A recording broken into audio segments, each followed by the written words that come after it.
Okay, let's start with a simple test. And look, I'm not going to ask you to remember some complex formula or a historical date. Nope. This is a test of your own childhood, of things you've seen 1,000 times. But I have to warn you, what you think you remember might not be what's real. All right, Exhibit A, Rich Uncle Pennybags, the face of Monopoly. You can see him in your mind's eye right now, can't you? Top hat, mustache, and a monocle, right? But take a look at the right side of your screen. He's never had one, not ever. Now, some researchers will tell you this is a schema error. Basically, our brains just fill in the blanks with what we expect to see on a 19th century tycoon. But is it really that simple? Let's keep digging.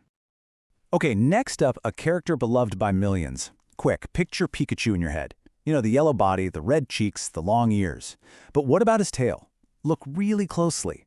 Does something feel off? Is that exactly how you remember him? And here's the crazy part. It's how consistent this mistake is.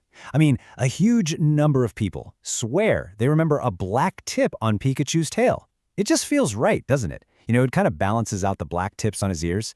But the official reality, the version in every single game and show, his tail is completely yellow. It's another one of these glitches in our collective memory. All right, let's try another one. I want you to think back to the tags on your old t-shirts, you know, your underwear from when you were a kid. The Fruit of the Loom logo. Get a really clear picture of it in your mind. What do you see? Okay, for a lot of people, this is the one that really breaks their brain. They don't just remember the cornucopia, that horn of plenty thing. They literally remember learning what a cornucopia was from this logo. And yet, if you go back and check every historical version of the logo, it was never there. It's just a pile of fruit. This isn't some new rebrand, folks. It's a detail that seems to exist only in our shared memory. You know, this whole thing goes way beyond just images. It actually infects some of the most iconic moments in movie history. You know this line. Come on, you've probably quoted it a dozen times yourself. But get this, the word Luke isn't even in the line. The whole reveal is a response to Luke accusing Vader of killing his father. Vader's actual reply is, "No, I am your father." It totally changes the rhythm, the cadence, everything. And yet, an entire world of parodies and literally millions of fans remember the line that never existed. So, what is going on here? We've got logos that are wrong, cartoon characters with different features, movie lines that were never actually spoken. The evidence is piling up. There's a huge disconnect between what we all remember and what's on the record. The big question is, why? Well, this whole phenomenon actually has a name, the Mandela Effect.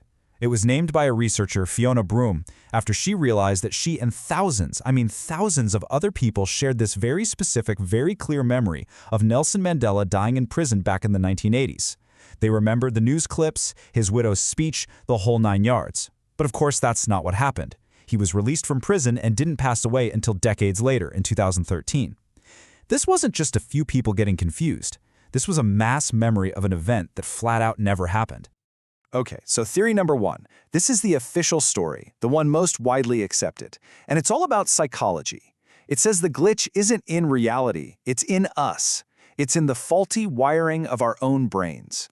So, according to this theory, our memories aren't like perfect video recordings. They're more like Wikipedia pages. Every time you pull one up, you can make little edits without even realizing it. That schema theory thing? That explains the Monopoly Man. Our brains just edited in the monocle. And false memories? Well, the power of suggestion, especially with the internet, makes these ideas spread like wildfire, reinforcing the wrong memory for everyone. It's logical, it's scientific, and honestly, for a lot of people, it's a completely unsatisfying explanation for how so many of us can remember the exact same wrong thing. Which brings us to the other theory, the more radical theory, the one that suggests these aren't memory errors at all. What if they're echoes, scars, leftover evidence of a reality that used to be different? This theory zooms right in on one particular year, 2012. Now, you probably remember all the anxiety around the end of the Mayan calendar, right? The whole end of the world thing. But just a few months before that, in July, something massive happened. Scientists at CERN's Large Hadron Collider announced they'd found the Higgs boson, the God particle. Now, the theorists, they suggest that finding this particle, or maybe the crazy high-energy collisions it took to find it, did something to our reality. That it didn't end the world, but it shifted it. Yeah, the theory basically goes like this. The Large Hadron Collider didn't just find a particle, it might have actually fractured space-time. It might have merged multiple parallel universes into the one we're living in right now.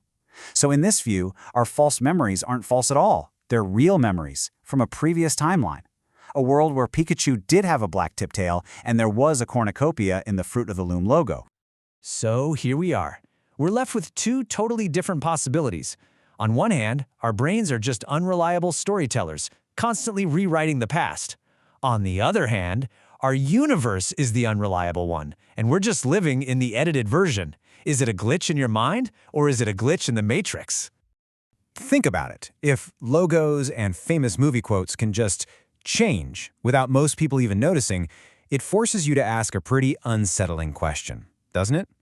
It makes you wonder, what else might be different?